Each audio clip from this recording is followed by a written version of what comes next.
한국의 한류에 대해서 그냥 전반적으로 쭉 한번 훑어볼게요.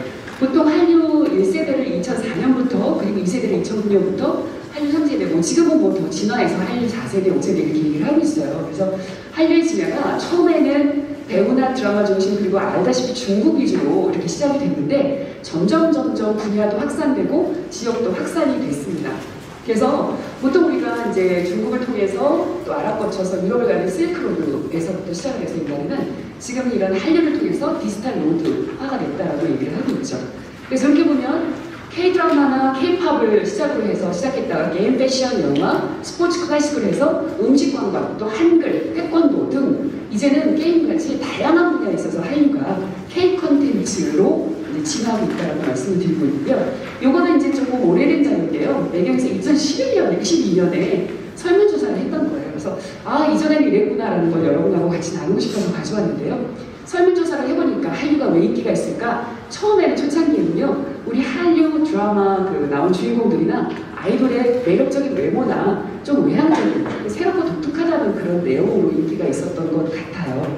그리고 이제 한류를 접한 후의 느낌은 한국을 가고 싶다였기 때문에 사실 이렇게 한국 드라마나 K-팝이 인기가 있으면서 그 중동 지역이나 특히나 뭐 인도네시아 쪽에서도 한국을 방문하는 방문객 수가 기록적으로 통계적으로 많이 증가한 걸로 볼 수가 있었어요. 그리고 또한 한류로 인해서 어떤 경제적인 그 부수적인 추가 경제 창출 효과가 있었죠. 그래서 파급 효과가 있어서 2010년에 7조 원이었던 이 한류의 그 밸류가 가치가 2020년에는 그때 당시 57조 원으로 예측을 했습니다. 이게 2018년 자료거든요.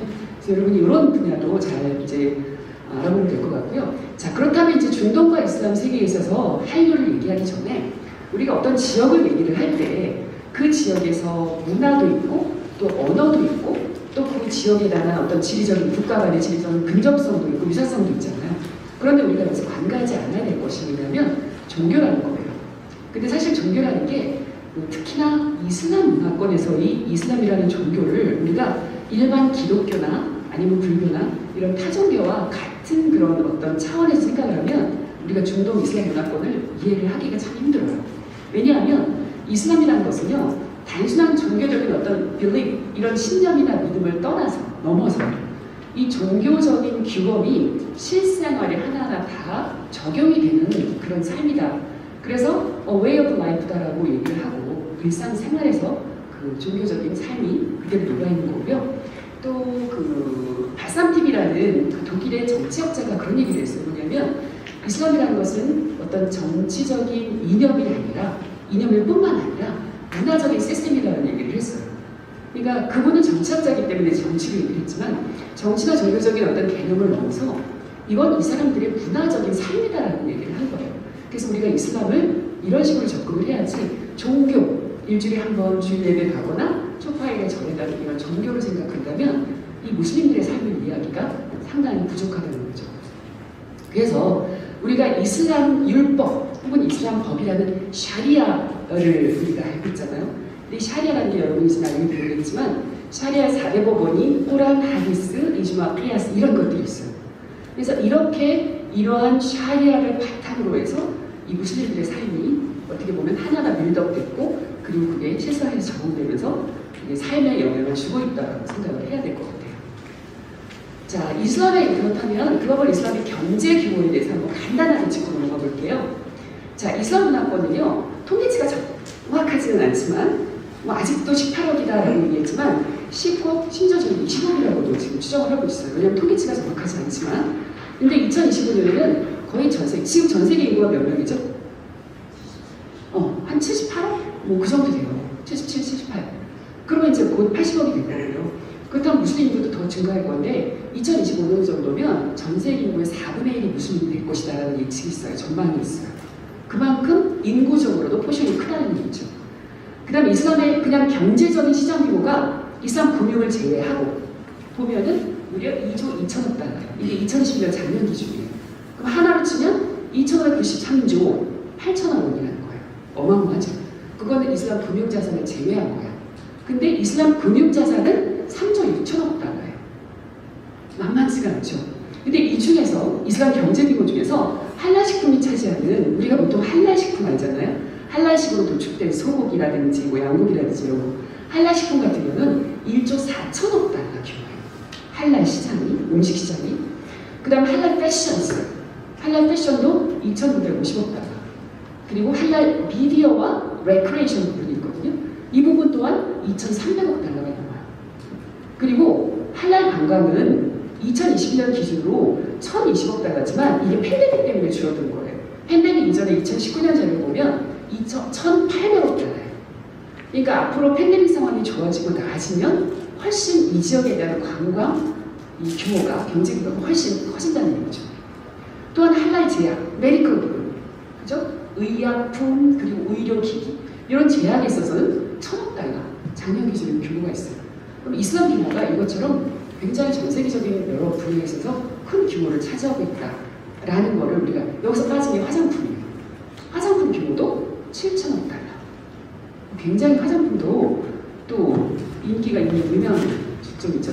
그래서 보면 중동에 이제 K-팝 같은 거 있죠. 이게 이제 조금 되게 다르기는 하지만 이렇게 학생들이 여성들이 무슬림 여성들이 히잡 쓰고 또 심지어 닉갑 쓰고 이렇게 K-팝에 열광을 하거나 이게 이제 초창기에 우리가 들어갔던 대장금이라든지 허준이라든지 주몽이라는 그런 그 한류 드라마인데요. 설문조사를 해보니까 그럼 한류 드라마를 왜 좋아하느냐에 있어서 그들이 원하는 것은 어떤 유교적인 가치관, 우리나라 유교적인 가치관과 이슬람 문화가 굉장히 일사성이 있다라는 것이고 젊은이들, 즉 무슬림이라는 젊은이들의 고민과 열망을 한류 드라마를 통해서 해결한다라는 거이고 세련됐다, 감성적으로 굉장히 또 터치하다, 그리고 예의 바르고 로맨티시즘도 있고 가족 중심, 또 중동의 이슬람적인 그 가치가 패밀리 오리엔티드된 거잖아요. 가족 중심적인 그런 문화거든요. 그러니까 가족 중심적인 가치가 있고 스토리 라인이 권성징악적이다. 즉 잘 되는 사람은 착한 사람은 잘 되고 악한 사람은 벌을 받는 이런 구조다라고 해서 굉장히 좋아하는 걸로 나와 있고요.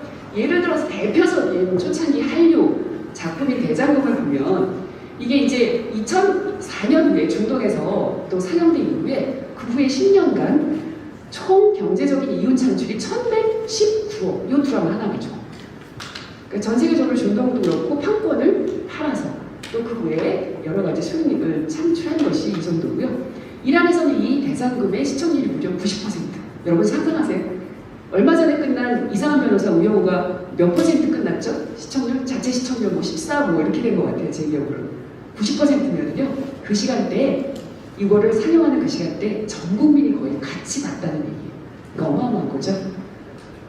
자, 그 다음에 또 하나가 허준이에요. 이게 이제 허준 이라크에서 방영이 됐을 때 이라크에서 방영된 그 방영 일정표예요. 근데 8시 저녁 8시 타임이 나와있죠. 허준이. 여기 바로 골든타임이죠. 프라임타임인데 이때도 여기서 이라크에서 80%의 시청률을 보였어요. 근데 이거는 2003년에 하나건설에서 그때 김수현, 지금도 김수현 회장님이지만 하나건설의 김수현 회장이 그 이라크의 비스마이아 그 신도시 건설업체 그 건설 프로젝트를 따요. 그러면서 이라크의 한국에 대한 이미지를 심어보자 라고 해서 의도적으로 이 허준에 대한 판권을 사서 반영을 해요. 그런 다음에 중간중간 끝나고 나서 하나건설에 대한 홍보를 하는 거예요. 그래서 이게 시청률 80%이라고 해서 이제 상영률을 보였던 거죠. 그래서 굉장히 센세이션하고 두 번째 이 정광열 씨가 나오잖아요. 허준의 주인공. 여기 이라크 영부인이에요. 영부인 초청으로 이라크 가서 완전히 MVP, VVIP 대접을 받은 거죠.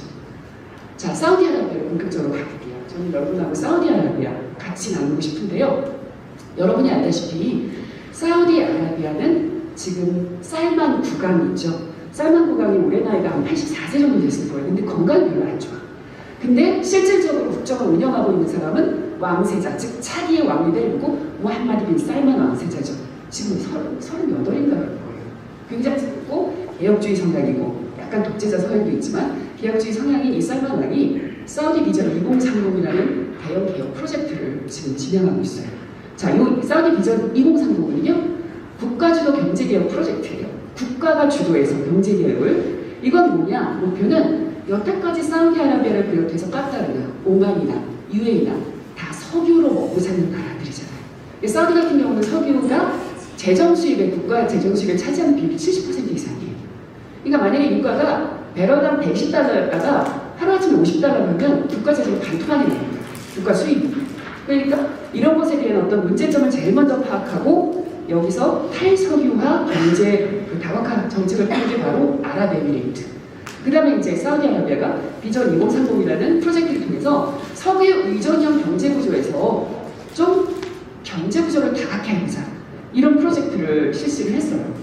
그래서 여기 주요 내용 중에 하나가 외국인 투자를 확대하자. 노동시장을 통한 비석유 민간 부분에 영향을 하자. 그러니까 민영화 작업을 하고 있고요.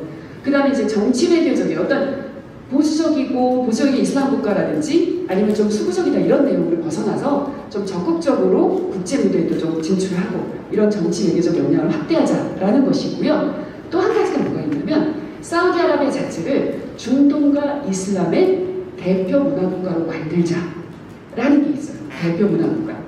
그 일련의 과정으로 관광과 문화와 교육 부분을 활성화하자. 즉 사회문화적인 변화를 통해서 전체적인 어떤 경제 구조, 정치 구조를 한번 같이 바꿔보자라는 내용이 바로 사우디 비전 2030이거든요.